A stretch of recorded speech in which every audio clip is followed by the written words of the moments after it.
Electronic media వారందరికీ నమస్కారాలు. నా పేరు డాక్టర్ నారాయణ గౌడ్, సుమన్ యువసేన రాష్ట్ర అధ్యక్షుడిని.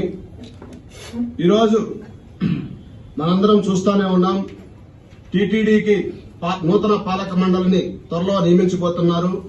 అదేవిధంగా ఎవరైతే నియమించబోతున్నారో వాళ్ళు వివిధ రంగాల నుంచి, అటు రాజకీయ రంగం నుంచి, ఇటు సినీ ఇండస్ట్రీ నుంచి, అదేవిధంగా పారిశ్రామిక రంగం నుంచి కూడా నిష్ణాతులైన వ్యక్తుల్ని, ఎటువంటి అవినీతి అవకతవకలు లేకున్నటువంటి వ్యక్తుల్ని నియమించబోతున్నారనేది మనకు తెలిసిన సమాచారం. అందులో భాగంగా సినీ ఇండస్ట్రీ నుంచి మన ప్రముఖ శ్రీ నటుడు సుమన్ గారికి అవకాశం కల్పించాలని పవన్ కళ్యాణ్ ముఖ్యమంత్రి చంద్రబాబు నాయుడు గారికి, అదేవిధంగా సినీ ఇండస్ట్రీ నుంచి మొట్టమొదటిసారిగా ఒక ఉప ముఖ్యమంత్రిని స్వీకరించినటువంటి పవన్ కళ్యాణ్ గారికి మా యొక్క అభిమాన సంఘం నుంచి విజ్ఞప్తి చేస్తున్నాం. ఎందుకంటే సినీ ఇండస్ట్రీలో 99లో ఎలక్షన్లో తెలుగుదేశం పార్టీ తరఫున ప్రచారం చేసి ఆ యొక్క ఎన్నికల్లో తెలుగుదేశం పార్టీ అఖండ విజయానికి కృషి చేసినటువంటి నటుడు సుమన్ గారు మనందరూ తెలిసినటువంటి వ్యక్తి. అటువంటి వ్యక్తి అప్పటి నుంచి ఇప్పటికి కూడా నారా చంద్రబాబు నాయుడు యొక్క ఆశయాలకు అనుగుణంగా పనిచేస్తూ వారి యొక్క అభివృద్ధిని ఈ రాష్ట్రంలో, అదే ఉమ్మడి రాష్ట్రంలో, అదేవిధంగా ఇప్పుడున్నటువంటి నవ్యాంధ్రప్రదేశ్ లో కూడా అభివృద్ధి కోరుకోవాలని ఈ 2024 ఎన్నికల్లో కూడా ఆయన అనేక సందర్భాల్లో ఇంటర్వ్యూల్లో, అదేవిధంగా మీడియా పత్రికా సమావేశంలో కూడా తెలియజేయడం జరిగింది.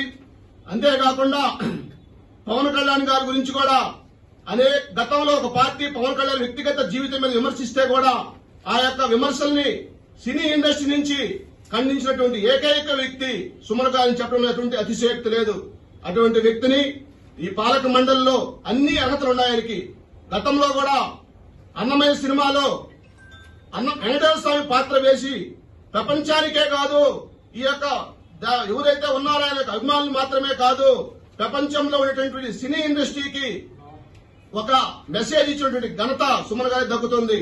ఆనాటి రాష్ట్రపతి శంకర్ దయాళ్ శర్మ గారు కూడా ఎవరు అన్నమయ్య సినిమాలో వెంకటేశ్వర స్వామి పాత్ర వేసింది ఆ వ్యక్తిని పిలిపించుకొని సినిమా చూడాలని చెప్పి ఆనాటి ముఖ్యమంత్రి, ఆనాటి కేంద్ర మంత్రివర్యులు ఎర్రన్నాయుడు ద్వారా సమాచారం తీసుకుని సుమన్ గారిని రాష్ట్రపతికి భవన్కి పిలిపించుకొని దాదాపు 3 గంటల సేపు ఆ యొక్క సినిమాని వీక్షించి సుమన్ గారు, అదేవిధంగా రాష్ట్రపతి గారు రాష్ట్రపతి భవన్ లోనే భోజనం చేసినటువంటి ఘనత ఒక ఆంధ్రప్రదేశ్ లోనే కాదు, ఈ యొక్క భారతదేశంలో ఉన్నటువంటి సినీ ఇండస్ట్రీలో ఆ యొక్క ఘనత ఏకైక వ్యక్తి సుమన్ గారు.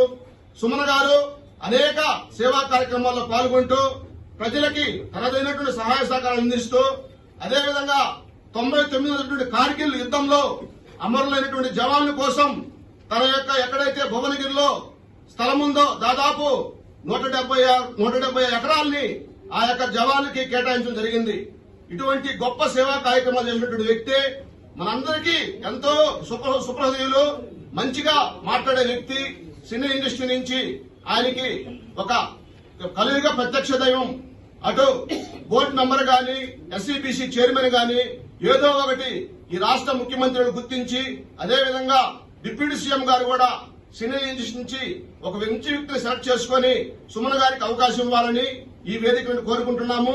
అదేవిధంగా ఈ యొక్క సీనియర్ సుమన్ సార్ అభిమాని మన సురేంద్ర నాయుడు గారు మాట్లాడతారు.